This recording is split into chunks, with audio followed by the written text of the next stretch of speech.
Hub family, what's going on? It's your boy Demond Reynolds here on the Hub platform, all things for us. And I'm extremely excited about this show today, episode 4, because you guys will get to meet an amazing guest who has been a pillar in my life, who's helped me walk through some trying, challenging times to get to a place where I could fully just believe in myself, learning what it means to be fully authentically me.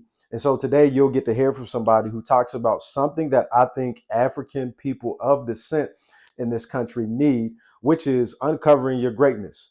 So without further ado, I want you guys to check out this next episode. See y'all soon. Welcome, Dr. Kim Grimes, to the platform. Woo! I'm gonna get some claps in there. Yes, indeed. Hello, everyone. Yes, indeed. Now, it's an honor to have you on the show. Thank you. But I would be remiss if I didn't tell people actually about how we met. Yes. So I don't know if you remember, it's been almost 5 years. Really? We met, I was invited by an organization to a leadership meeting.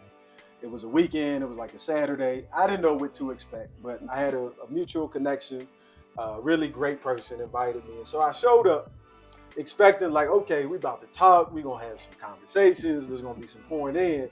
She shows up and completely throws a bomb into the whole room. Like I'm talking like a big bomb, like one of them nuclear joints, right?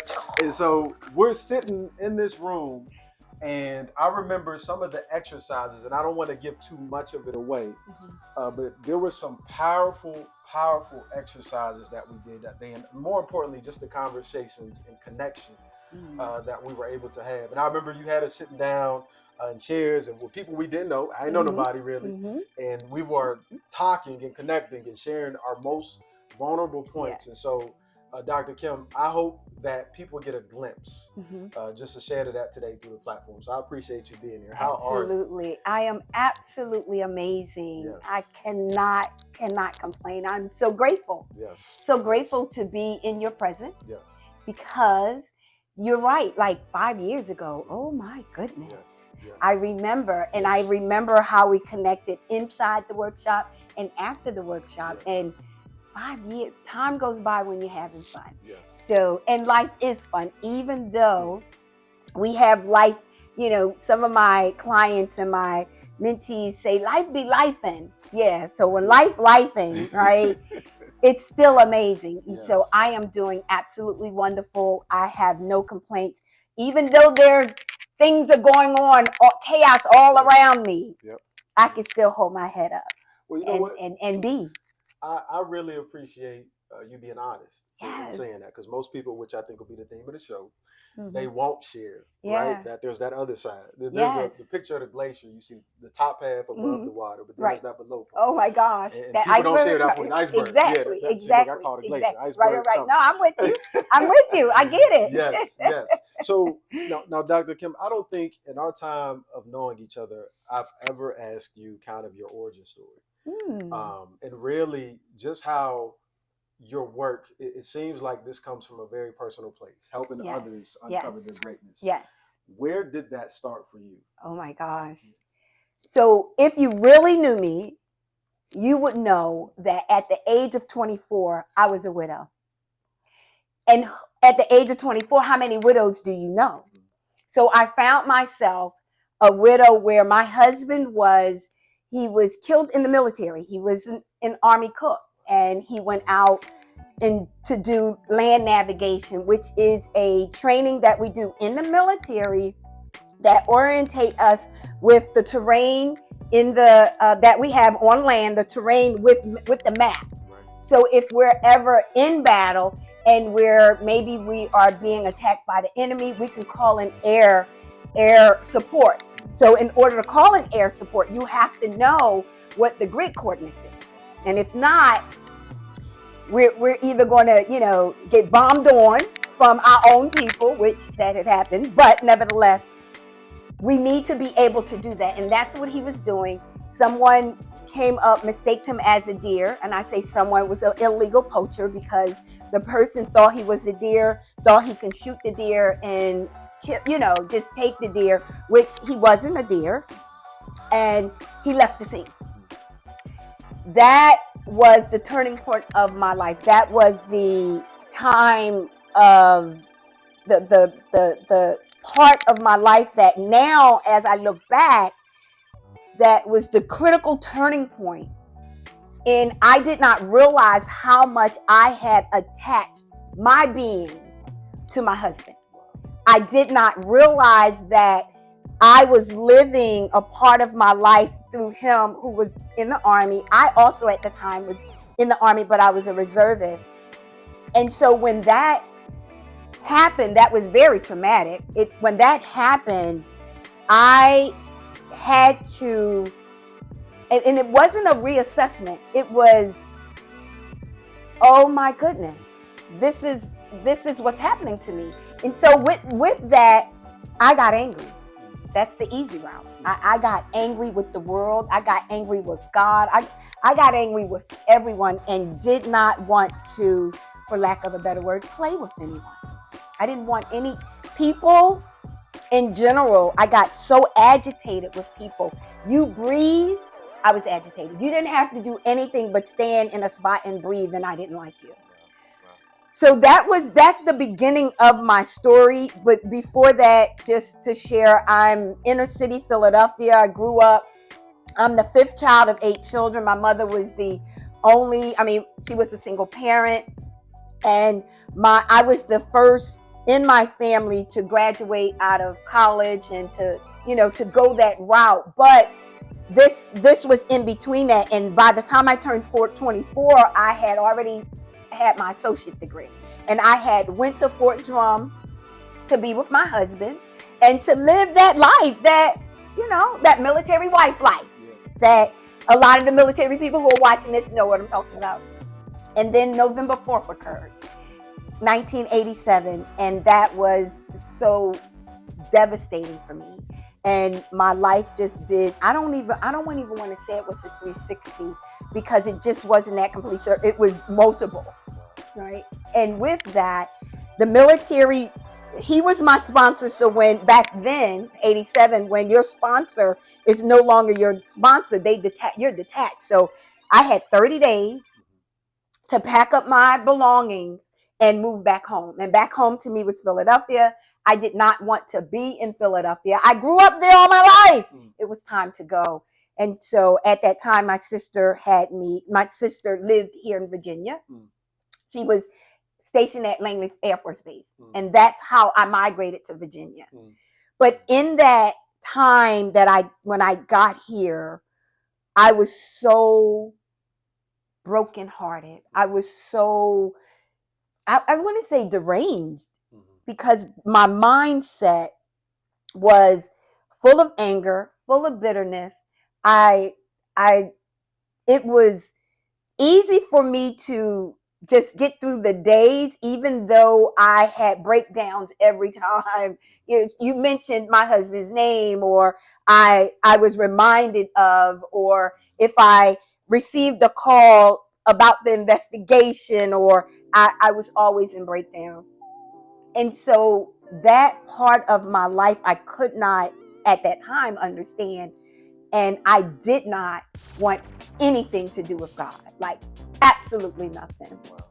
And so my identity was unknown. I did not know. I did not know who I was and whom I was. I did not know any of that. I did not know what it really required to be authentic, to be myself. What did that mean? I was stuck in being angry about the death of my husband. And I, to this day, remember what I said to God. I'm going to get you back, God, for you taking the only man that loved me. And I was serious about that. That time of my life was it was so heavy. It was so confused. It was so chaotic. It was, I'm surprised that I'm still here. Like, I say that now, but for what I endured, so many people would have tapped out. Right.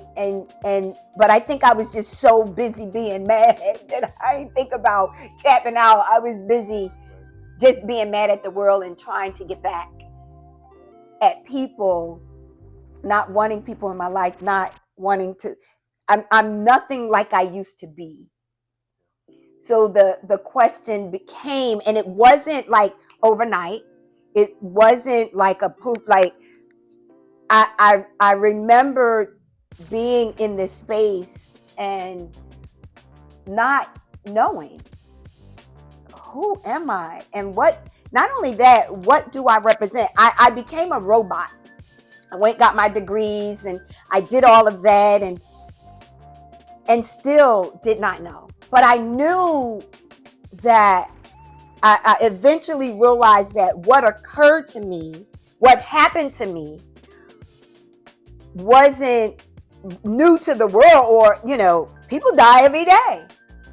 But what I was a widow at 24, and I did not realize that there would be other women who have lost their husband that would cross my path. And I was able to support them. And that blew my mind. How was I able to help? And so that's what made me begin to start paying attention to what happened to me. Right? We always say, why is this happening to me? And so that made me think there has to be some good in that. But that horrible, the tragic incident that occurred, there has to be some good where I can help someone else. And to believe it or not, that wasn't my initial motive. It was, I don't want to help nobody. I don't like nobody. I don't want nobody around. I was just so broken inside. But when I was able to help someone, I was able to see that something good came out of it. And that made a huge difference for me, that I was able to help. And I remember it was a childhood friend. She was older than me. I used to tag behind her all the time. And her husband died. He had a heart attack. And he came home from dinner or whatever, watched her. She was asking him to come down for dinner, and she went up and found him. And the family called me to ask me to help, to have a conversation, because she was thinking, he's still here. He's still here. No, this didn't happen. And they asked if I would talk to her about it. And I was able to help her in that aspect, to say, I'm so sorry, but he's gone. And we have to face the reality of that. Again, at that point, not knowing, my identity was caught up in all of that. So I had to find me. I had to figure that out.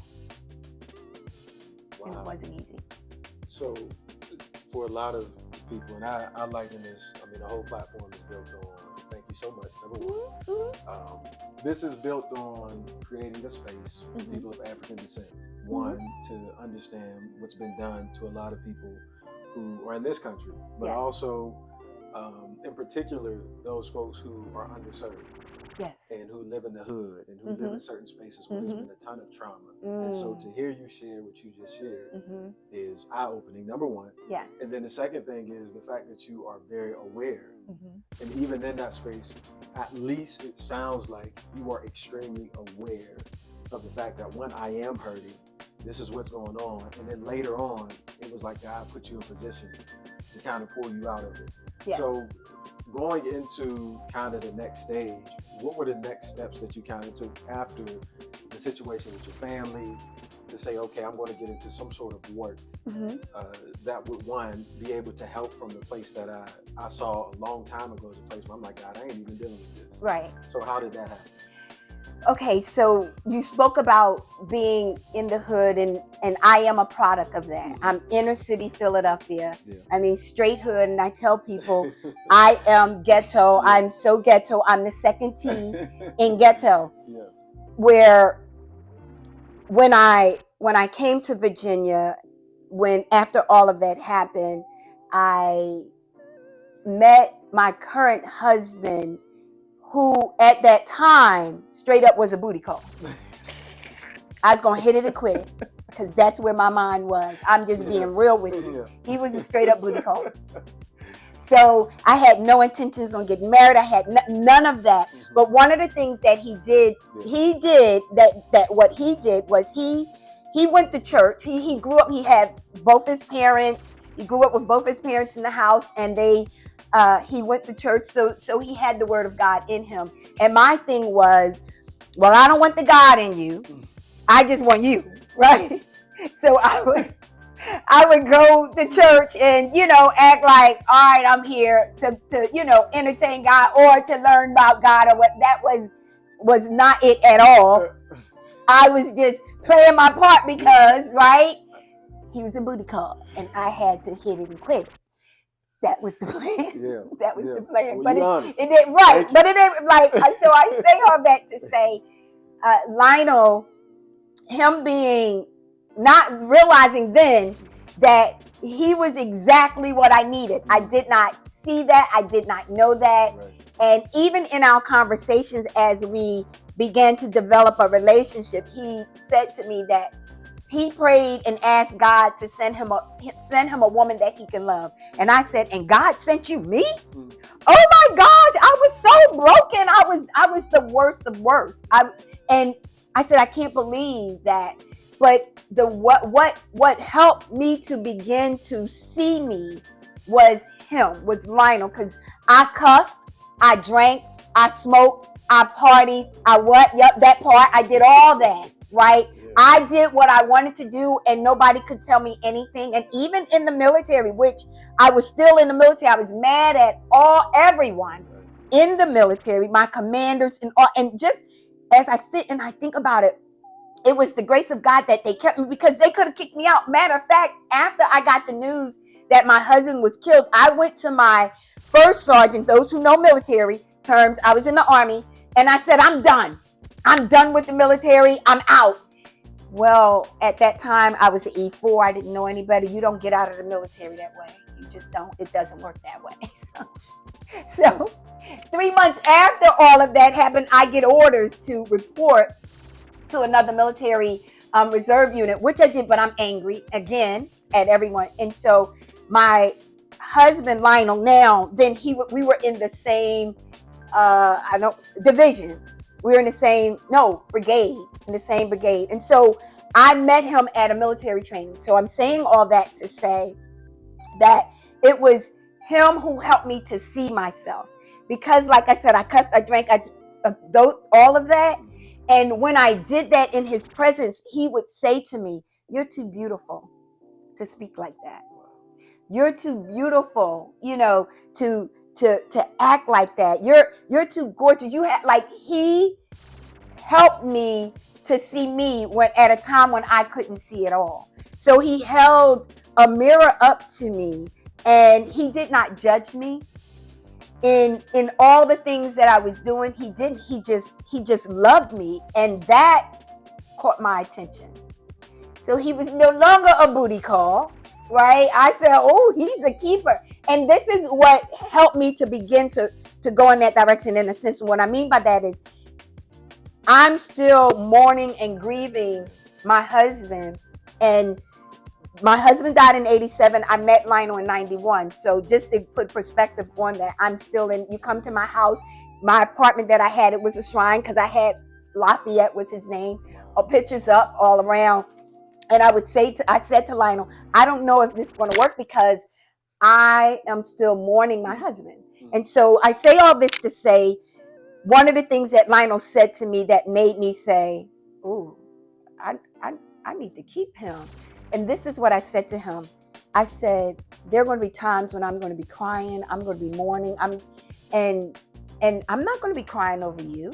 I'll be crying over my husband. That's not here. And Lionel said to me, that's okay. If you have to cry, go ahead and cry. I'll just hold you. And then he said, need be, I'll cry with you. That part, exactly. I said, wait. So I'm saying this to say that Lionel, my husband, had an integral part to play in me shifting and being able to begin to see me. He held the mirror up and held me to my greatness. And so I couldn't see it. It was all covered up. And so life, of course, was happening, and I began to seek help outside of just me having an attitude all the time. And in that, I wanted to find my own identity. So I began to do what's called self-work, or emotional wellness work, or emotional literacy.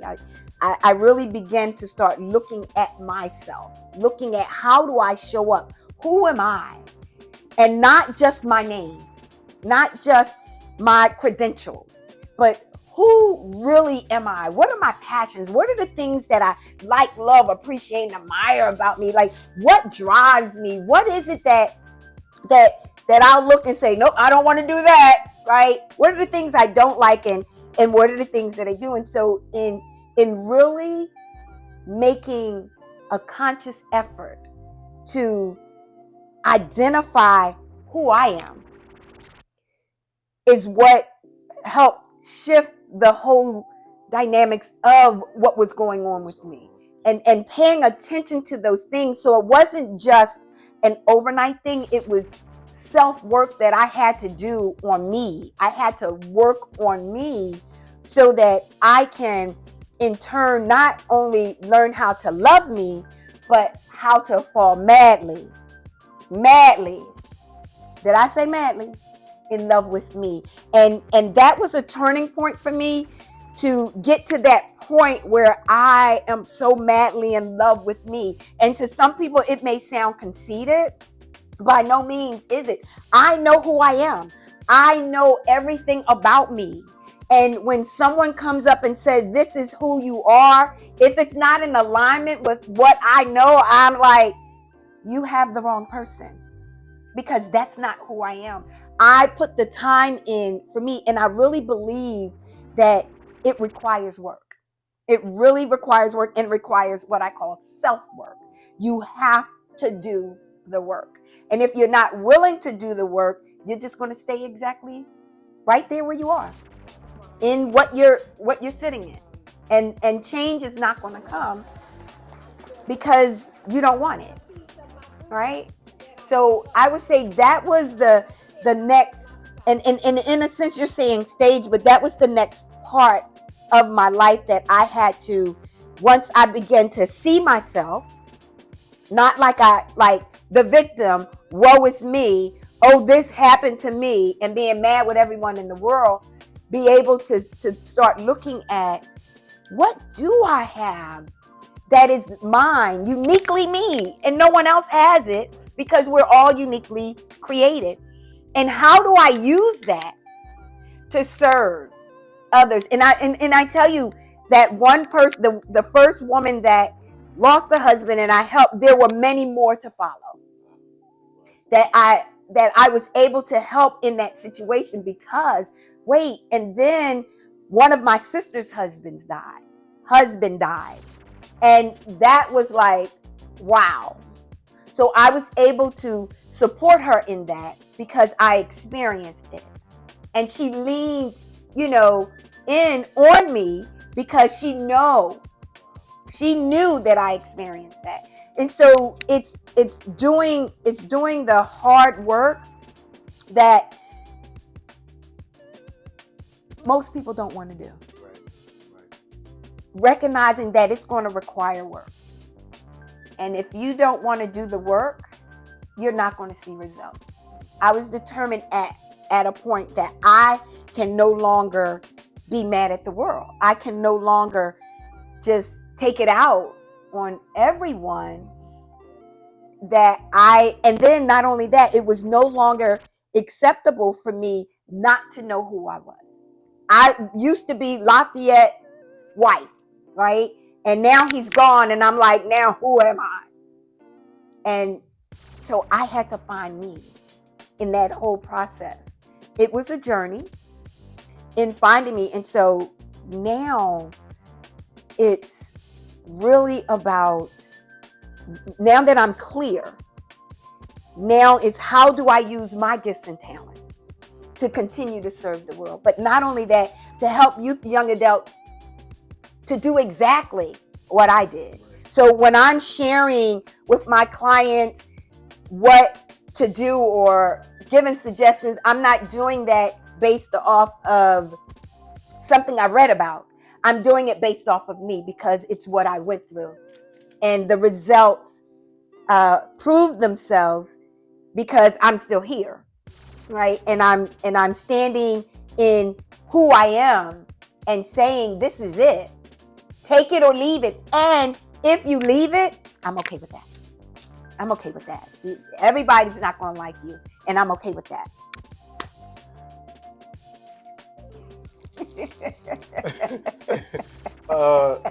Ladies and gentlemen, no, y'all come sit right here. Come on, Right come on here, in, come come on. on in, come on in. That's the. I mean, look, this is the purpose, right? Mhm. That I've shared time and time again.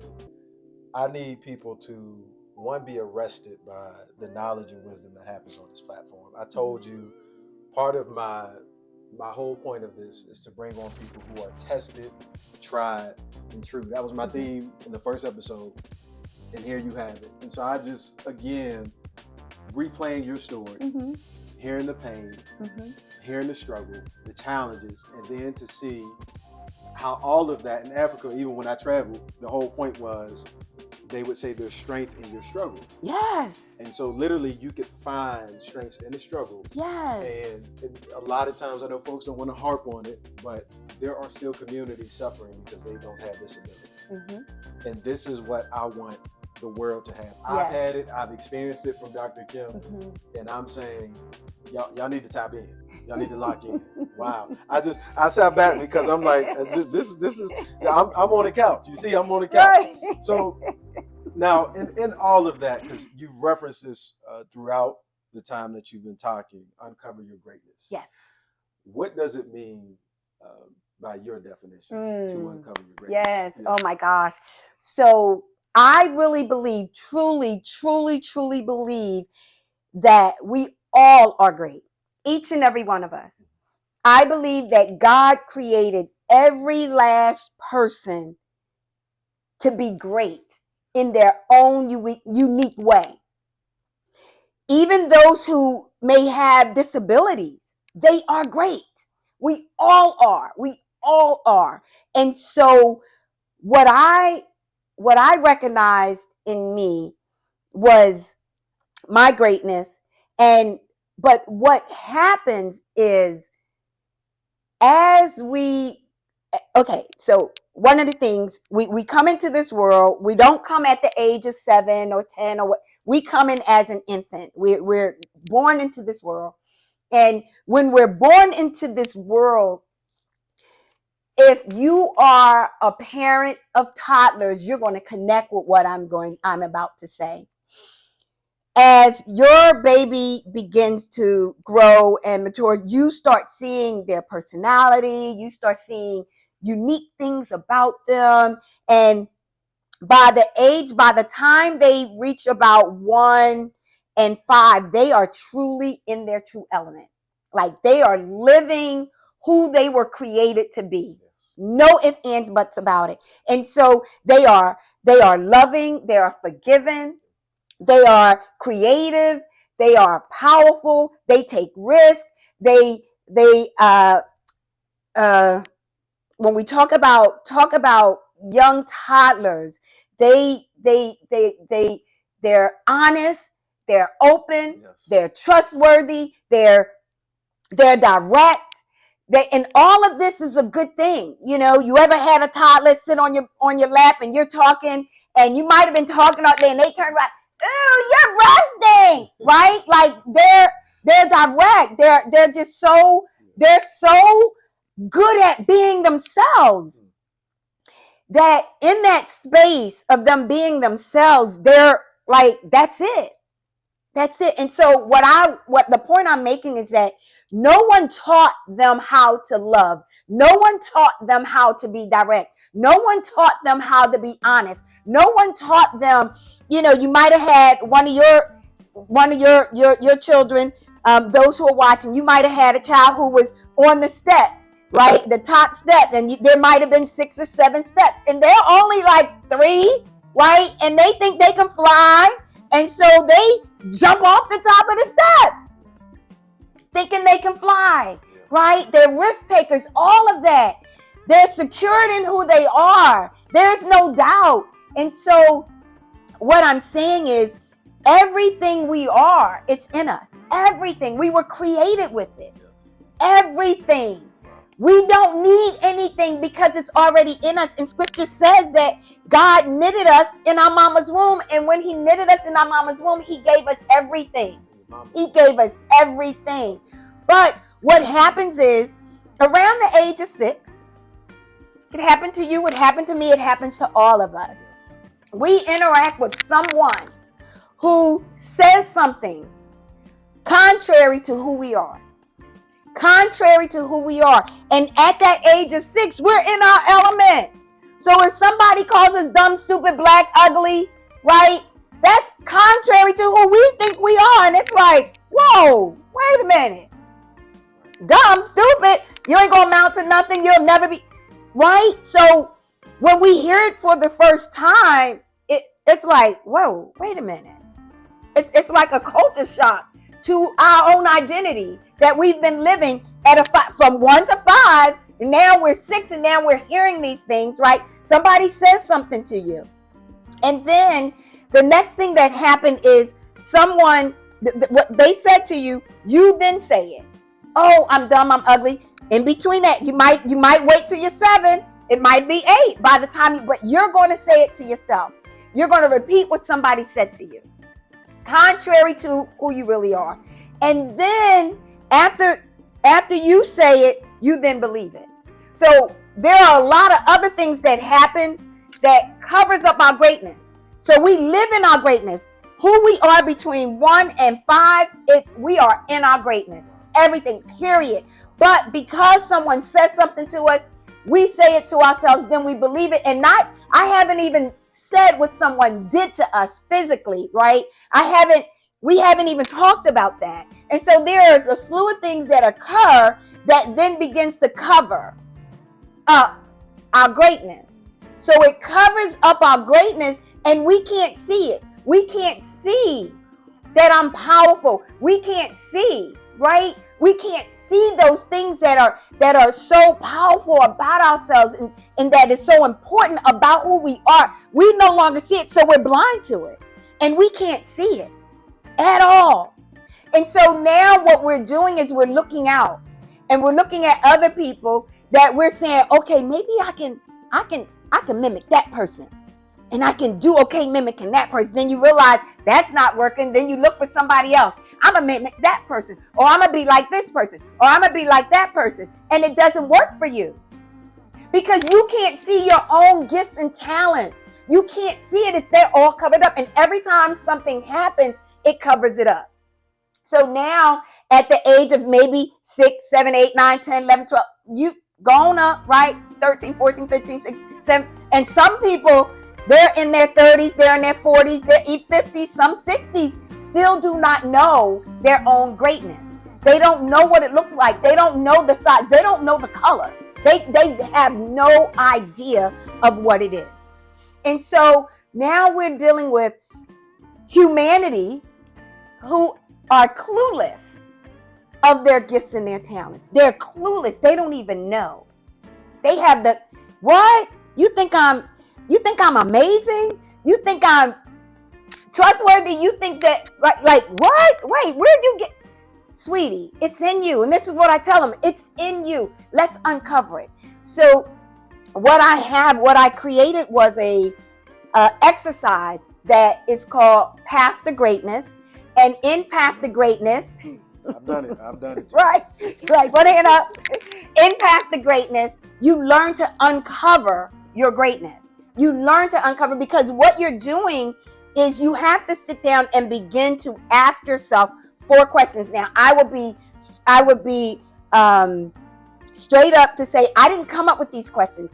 I learned about these questions through reading a book of one of my mentors. And I said, oh, I'm going to borrow her questions, but I'm going to put it in an exercise, and an exercise that's going to make me open up and really look at myself to see. Because let me say this too, as years go on, you do the work, but if you don't consistently do the work, you'll have a setback, or you'll have a couple of setbacks, and then you look up and you're like, wait a minute, why am I still dealing with this? Or how come I can't get over this? Because we're not continuing doing the work. And so that's what happened to me. So I had to go back in and do more work on top of the work that I did. So more work. And so with that, I came up with Path to Greatness. And Path to Greatness, there are 4 questions you have to ask yourself. What I like about myself is, what I appreciate about myself is, what I love about myself is, and what I admire about myself is. And so these are 4 questions that you have to ask yourself every day for a period of 7 days. You can't miss a day, and if you do, you double up. But not only do you answer, you ask the question and you give an answer, but you have to write it down. So you need a little journal, you write it down, and you look at your answers.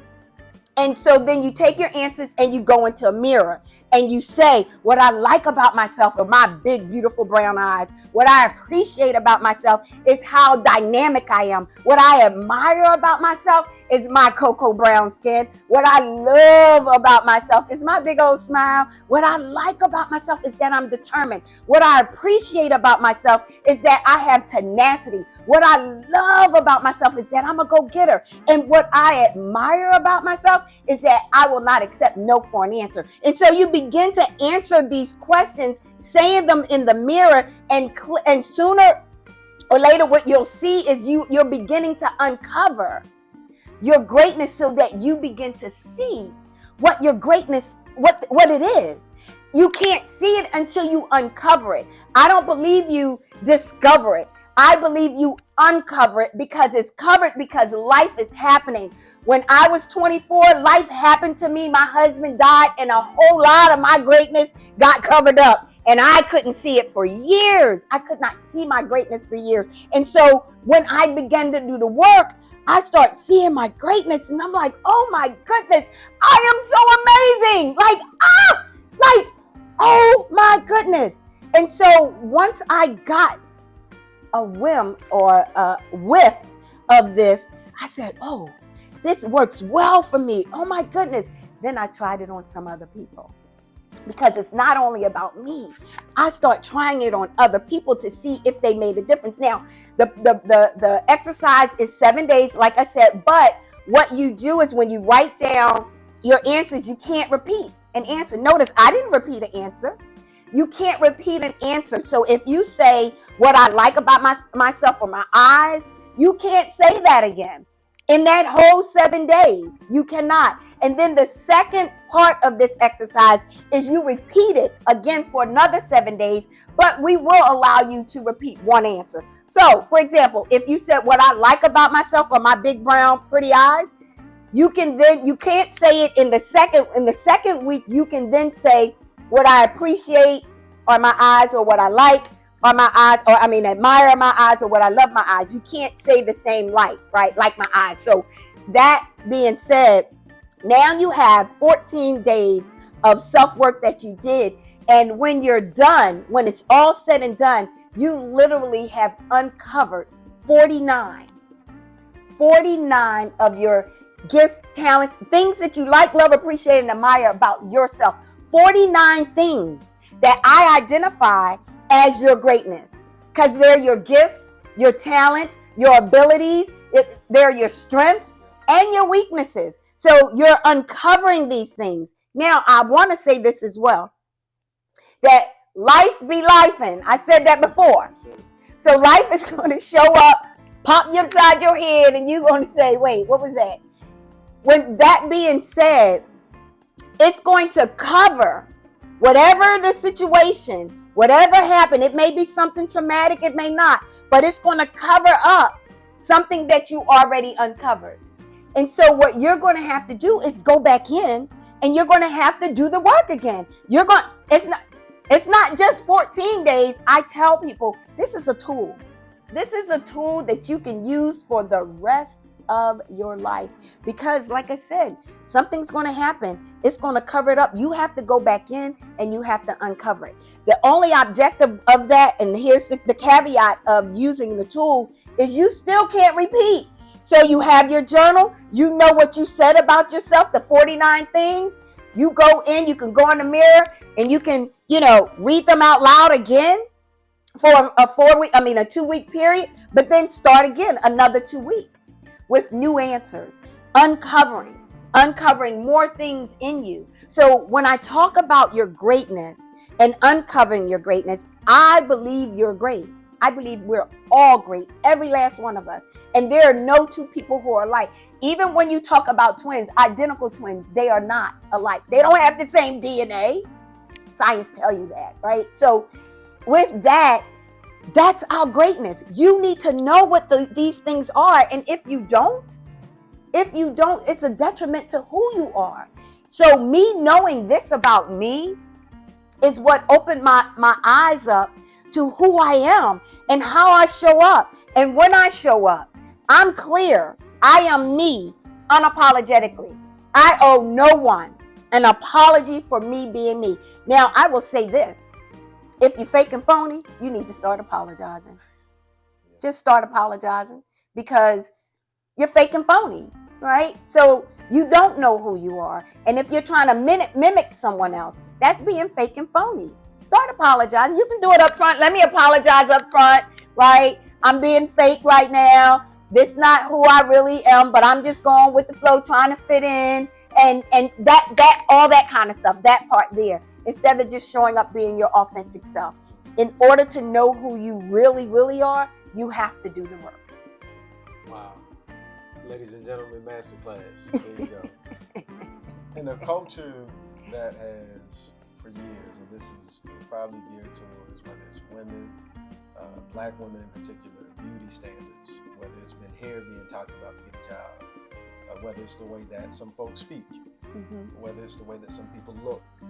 And to hear this challenge, it kind of goes against all of that. And so I guess the larger conversation, even looking at the political realm, a lot of folks have asked, how do we begin to bring some sort of healing in the black community, in particular in places that are underserved, and areas are all across the country. And when you hear about something like this, this is one of the strategies. This is something I believe is tangible. Yes. It's work. And it's one of the many things. There's no one-all-shoe-fits-all solution. Absolutely. But this is one of, I believe, the most powerful things you can do. And I'm a testament of it. I did the challenge. We've had a lot of talks. She's helped me through a lot of things. And so I just think this is really powerful. I want to get your opinion on something. Okay. My last episode that the family was a part of was about code switching. Code switching. Code switching, okay. Yes. And in particular, it's, of course, for black folks, we've been told for years, even me growing up, that we had to change our voice going into an interview. Right. We might need to change, make sure we dress a certain way. If the white boss comes in a room, you want to make sure you're on your P's and Q's, you straighten up, you sit up, and you talk straight, and you shake the hand firmly. And so I've said, and maybe you disagree, I've said that along the way has been a part of a lot of the covering of greatness for people of African descent. Absolutely. Because you're keeping me from being myself. And I just want to get your opinion on code switching overall. Okay. What do you think of it? So code switching, because we're in, I recognize what you're saying it is, and code switching is something that I would say that it's a part of our society. And you have to recognize that it is a part of our society. And so when I think it's something that we can use to our benefit. If it's something that I want and that I need to, I'm trying to achieve, and knowing that I'm in an environment, for example, academia, where you're talking about a college, you're talking about educated professors of every different ethnicity, and they set a code. They're saying this is how it needs to be done. And so I feel to accomplish that, to get the degree that you're going after, you're going to have to do some code switching. But you don't have to live in code switching. So once I acquire what I need to acquire, and even sometimes for a job, because sometimes depending on what you want to get and how that, and not even saying moving up the ladder, because you don't, in our society, there are different corporations and organizations that you can move around to move up the ladder. So it's not like it used to be where you have to go up that ladder just within that one company. You can move around.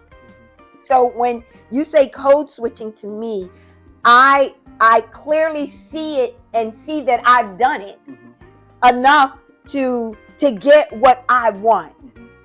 When it comes to me attaining what it is that I need to attain, so for my livelihood, for me to be able to put food on the table, clothes on my back, a roof over my head, there are times we're going to have to adhere to it because that's the system. The system is in place, and to change the system, not saying it can't be, but it's going to take some work to change the system because you're changing the way people think, who implemented the system. And so that's a process, and that's not going to be overnight. And if you think back, like in the 60s with civil rights and all of that took place back in the 60s, we were changing how people thought. But even if you go back, to the 1800s, before they abolished slavery, just the mindset of, so that, and if you look at the time frame, so if I want to change that system, I may need to be around a millennial, right? Like 100 years or something for to change that system. And so what I'm saying in code switching, I definitely want to see the impact and change the system, but how can I manipulate that system to work for me? That's my thought. Like, I'm going to, okay, this is what I need to do, then I'm going to show up and do that and get what I want. Now, once I have it, you're playing on my terms, right? You're going to play on my terms. Once you hire me and I'm now in your organization, now you're going to get to meet me, right? So if I had to code switch in the interview to get you to say yes to me, okay, I'm a code switch because I want that yes. If I don't want the yes, then it's like I'm going to show up and say something wrong if you want to, right? I'm going to give you some net. I told y'all I'm inner city ghetto, like inner city Philadelphia. I'm straight hood. So I know how to put it on. I know how to take it off. And even to this day, when I go home, I know how to put it, because I'm in the thick of it. I'm going in the thick of the hood, right? And so I don't go in the thick of the hood in the store and be like, excuse me, right? I go ahead, I want this, right? So what am I saying in a nutshell? Code switching to me is I'm thinking I have to adapt myself to your culture. That's what I'm thinking. That's how I think of code switching. Yeah. So if I have to adapt myself to your culture, to me, that's me being global, right? And a global leader. So I know how to adapt to your culture so that I can, right, thrive and survive in your culture, so I can do the things and get the things that I need in your culture. Now, once I'm in your culture, then I'm going to say, okay, how can I change or shift or, right, while I'm there? And if I check the system and I'm like, oh no, they're not trying to change this. All right, it's time for me to go. Peace, I'm out. I got what I want. Now it's time to go. And so I think with the code switching, I don't see it as something that's, real like bad and oh no, I think that as African Americans, it's something that we have to do. Something that we have to be aware of, to say, because you want me to play your game. Now I want you to know I'm going to play your game and I'm going to win. Right? I'm going to win your game and you don't even know. Right. Because here's what I also recognize, like and when I said about the culture, we have to want to learn that culture. So there are many people who don't want to learn about us. They don't care about our culture. And so which is different. When you want to learn our culture or you're going to inquire more. If you don't want to learn my culture, I'm going to see those barriers as well, right? So if I have to code switch to get what I want, for me, I'm gonna do that. Call it what you want, right?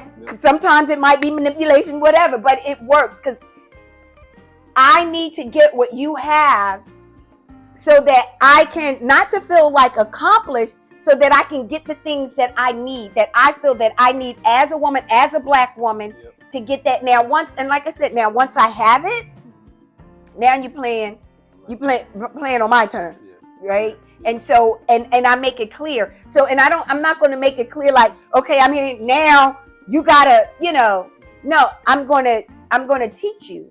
I'm going to show up and be me, and the people are going to see me, and they're going to say, oh, wow, right? Yes, I've always been this way.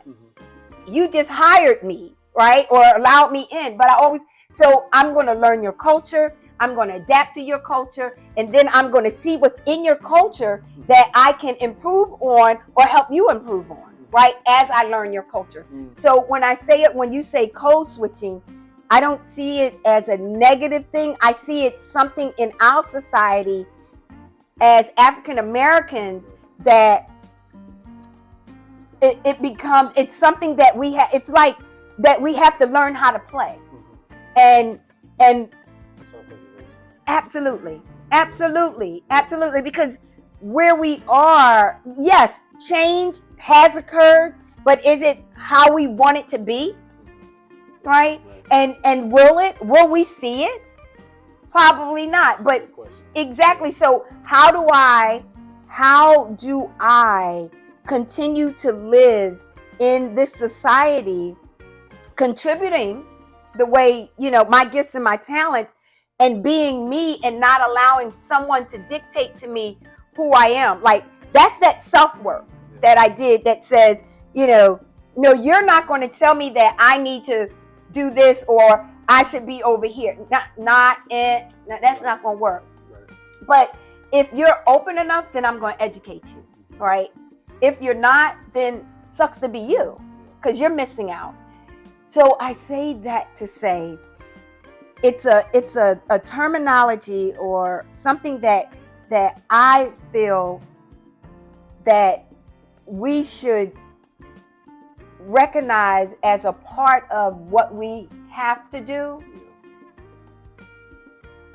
but we don't have to live in it, right? It's not saying, okay, that's me. No, you have to be you, but you're going to have to, because of the systems and processes and institutions and different industries that are out there that says this is what we're looking for.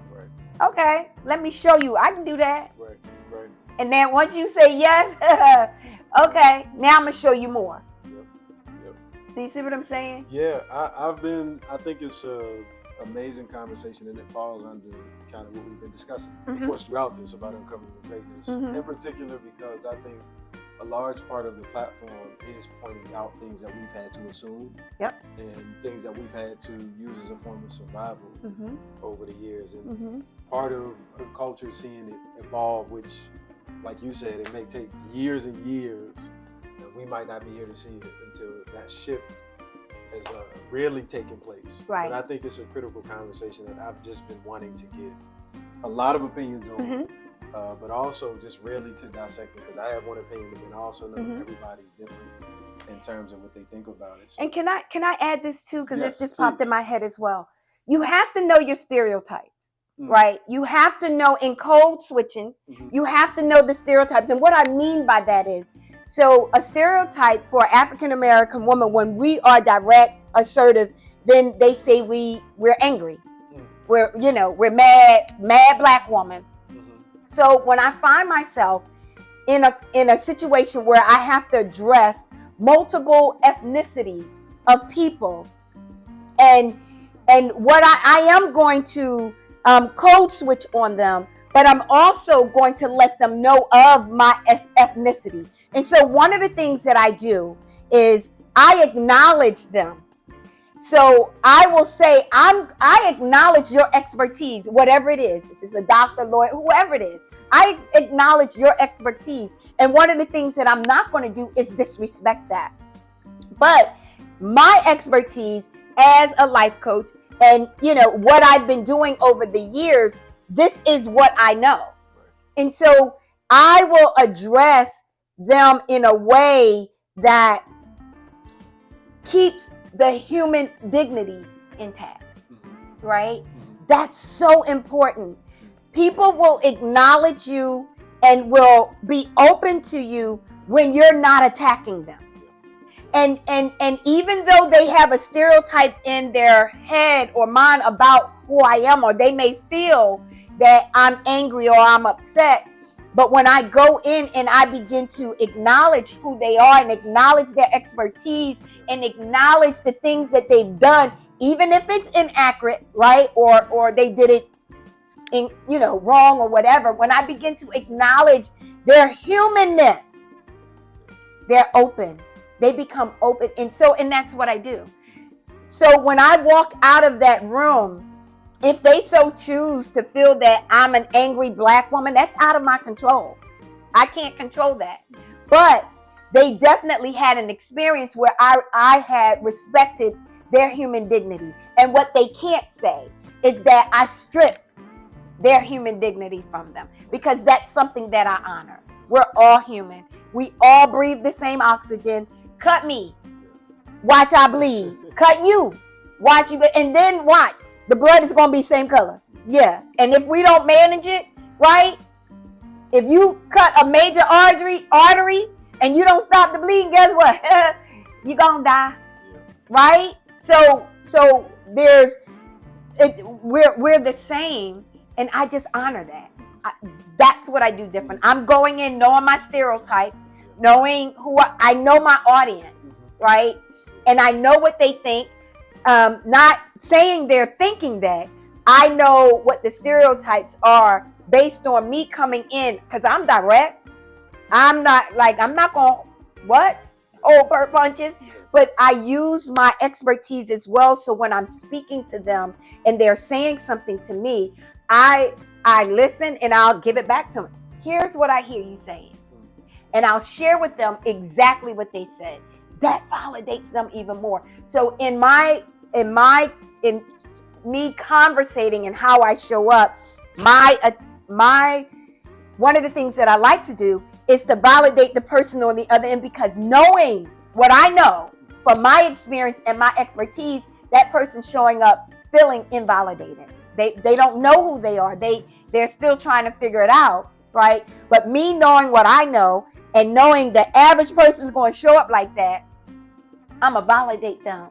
And in that, I'm going to get their attention. They're going to open up. They're going to want to talk more as well. And so honoring the human dignity in code switching, right? I would say if you're going to code switch, right? Like, honor the human dignity while you're doing it.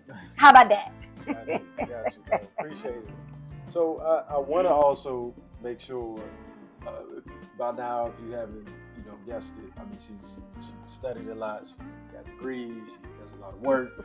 And so I want you, to kind of share a bit more about just the work that you're currently doing, but also any resources that people can get connected with.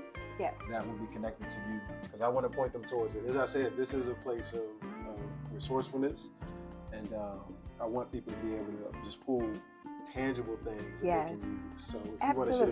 Yeah. Absolutely. So I mentioned the Path to Greatness exercise. That exercise is on my website. If I'm not mistaken, it's on, you can find, I have a drkimrgrimes.com is a website. I also have a kimrgrimes.com. So Kim R. Grimes existed before I got my doctorate degree. And once I got it, then I created that one, right? That part. You can get that, the Path to Greatness. You can download it. It's free. Reach out to me if you have any questions. My information is there. You can always email me. So that's the first thing that I want to share. I do also have a podcast that's called You Are You Unapologetically. The mine was you. I think you were my guest twice, right? I was. Yep, And yep. so we're right now in the middle of, we're about to ramp it back up because we did a sabbatical for a couple of months. And so we're about to ramp that back up. But You Are You Unapologetically. You can, on any of the podcast apps, you can find it just by You Are You Unapologetically and listen to that. We do have a YouTube channel with it as well, but because we're in the process, you won't get the videos with the audio. So I want to say go after the audios, and once the videos, once we get our channel back in place, the videos will be available. One of the things that I'm doing as well is I have a program, or I want to say a movement that's called Our Minds Matter. And it's really for our youth and our young adults who are struggling with depression, who are struggling with really who they are. And they feel like they are alone. And so Our Minds Matter is where I will come and do a workshop. The same workshop that I met Damon at, where he did not expect what he got, but there are, certain things that I go in and I create dialogue. I want you to be able to get it off your chest. And so what we don't do, we don't know how to stop. We don't know how to stop. Wait, let me say that again. We as human beings, we do not know how to stop. Stop and check in with one another. Check in and not just, hey, how you doing? Oh, I'm fine. Are you okay? And you keep it moving. Stop. No, really, how are you doing? What's going on with you? Just share. And then there are people that are just not going to just open up and share. So one of the things that I do in the workshop, right, is that I create a safe space. Is what I do so that people can open up and share. So in the Our Minds Matter, I'm doing, I'll do workshops. So I'm available for workshops. Just call me. We can organize, coordinate that as well. The other thing that I'm doing is, if you go on my Dr. Kim Grimes website, you'll see where I created an online coaching program called For the Rest of Your Life. Because in this whole journey, this whole process that I've been going through, me not liking God, not wanting God, like, look, don't talk to me because we ain't friends. I am an ordained minister, and with that, I have since began to really do my own research and study the Hebrew Bible. And in that, I had to not only learn new stuff, but I had to unlearn a lot of stuff that I was taught inaccurately, not intentional, but I realized they didn't know. They didn't know what they were teaching because they didn't have, or they did not choose to use all the resources. So what am I saying? I'm saying For the Rest of Your Life is an online program that teaches you how to implement the Sabbath principle in your life. Because remember, I said, we don't know how to stop. We don't know how to stop. So I learned how to stop. The world learned how to stop, and everybody got mad. 2020, COVID, right? We had to stop. We had to stop. And so many, oh my gosh, you were there. You were there. So if you're still alive now, you were there.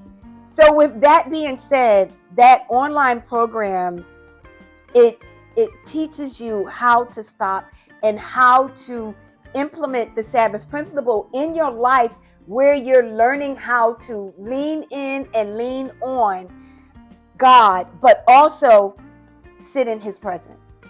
We don't hear much about that, His presence. I'm also in that space also where with that I do life audits. Well, what is a life audit?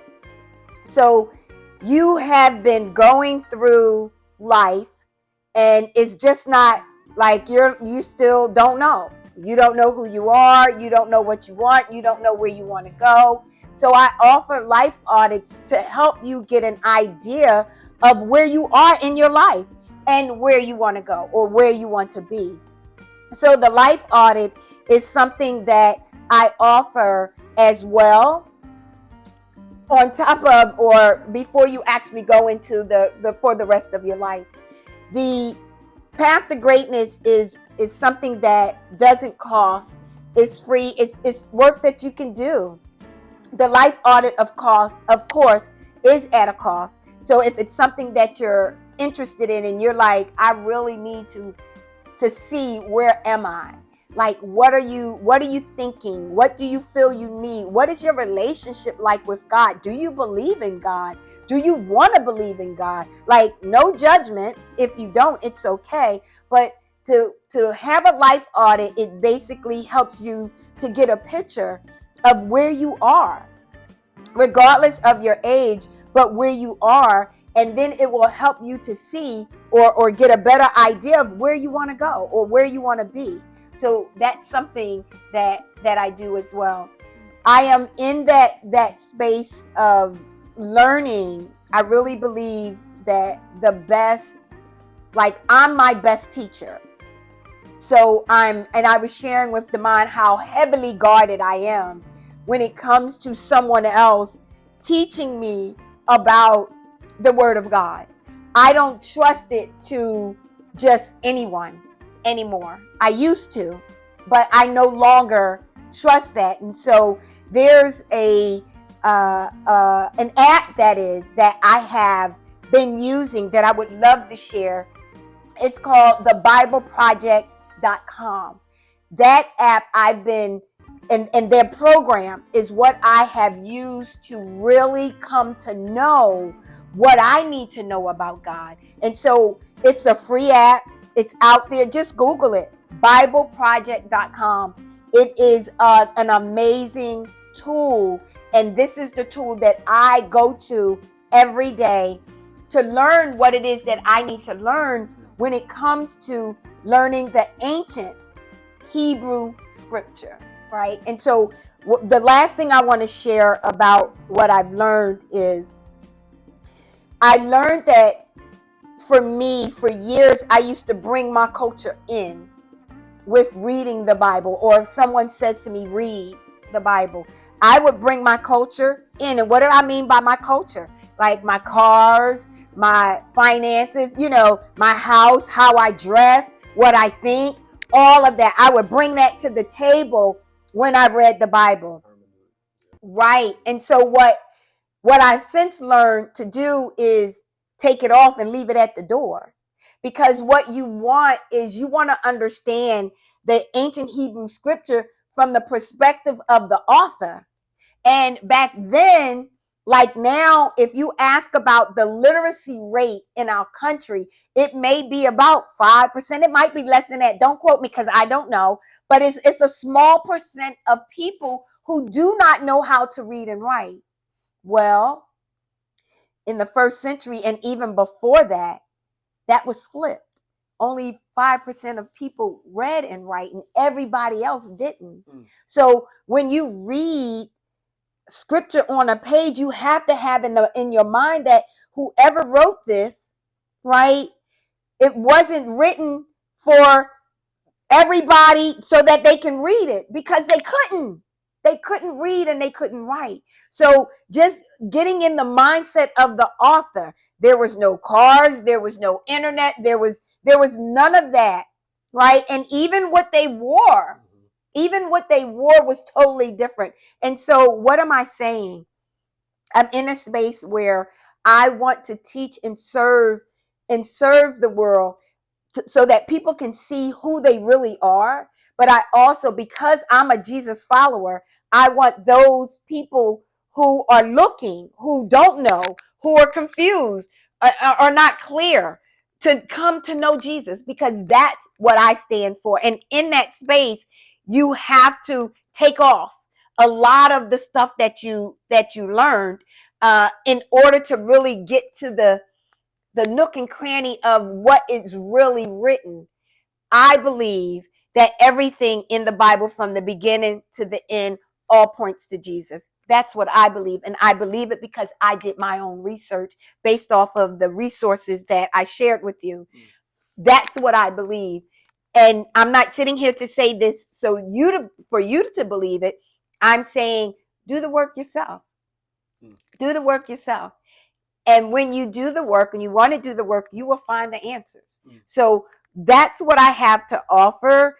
I would definitely say go to my website, Dr. Kim R. Grimes or Kim R. Grimes. And I'm going to put all this on my social media. Absolutely. And, I'll make sure Absolutely. that I put it all in links so that you can click. You can easily find it. It'll be readily available to anybody who wants to connect. So absolutely. All Absolutely. Yes, yes. So I'm available. I'm here to allow me to serve you. Tell me, how can I serve you? Yes, yes. Well, family, look, this has been a great one. This has been an awesome episode. Again, every week I share the same thing. This is going to be a space where I have a variety of guests. Everybody's going to be from different places, but all of African descent. This is what I believe I'm called to do right now. Why? Because I believe we need something called a legacy of competence. If you don't see people who can do the very things that you're looking for, how will you know and how will you grow?